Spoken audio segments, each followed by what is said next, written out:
So yun, sa mga nagtatanong kung paano ko ginawa yung tricks na yon, napakadali lang nun, pero may konting sleight of hand lang tayong gagawin para makuha natin yung ganong klase na flip or change color. Una, syempre kanina ginawa natin, nagmix tayo ng cards, no? Shuffle natin siya, kinat natin siya. Pagkatapos natin siyang ma-shuffle, itong pinaka top card, i-face up natin siya. Yan, face up natin siya. Yun. Ito yung Queen Spades. Pero nandito ang sekreto. Para mangyari yon, para mangyari yon mga katalen, ang gagawin natin ay pinky break, no? Mag-double lift tayo. Paano ko yon ginawa? Ito, ganito. Kanina, i-face up natin tong si pinaka top card. Yan. Pag face up, pag i-flip natin sa kanya ng pa-face up, itong second card na kasunod ni top card ay push din natin ng konti pag ganito pa side para makuha yan ni Pinky. Mag-pinky break kasi tayo dyan mga talent. Yan. Pag balik na dito ni top card na flip, face up na siya, naka-pinky break na tayo. Nakuha ninyo? Yan, naka-pinky break na tayo. Tapos, papakita natin sa crowd, sa ating maging spectator. Kukunin natin siya.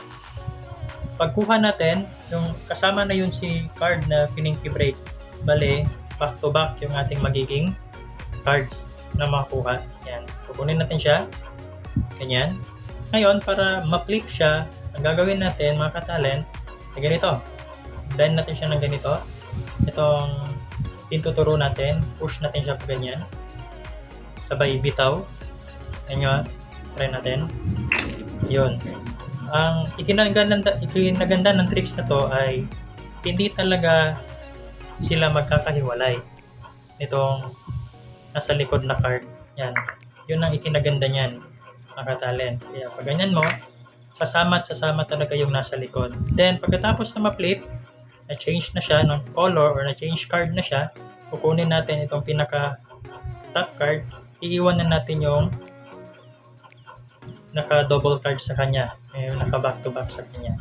So, ganun tatakbo yung ating tricks na change color or change card, magic card trick. So, yun lang mga katalent. Sana may natutunan kayo ulit ito sa aking bagong video.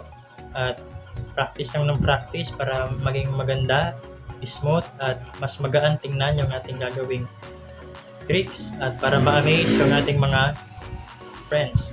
So, ganun lang yon. So, bago ka pa lamang dito sa aking channel, please like, share this video, comment below, and don't forget, click the subscribe and notification bell para maging updated lagi sa mga i-upload kong video dito sa aking channel.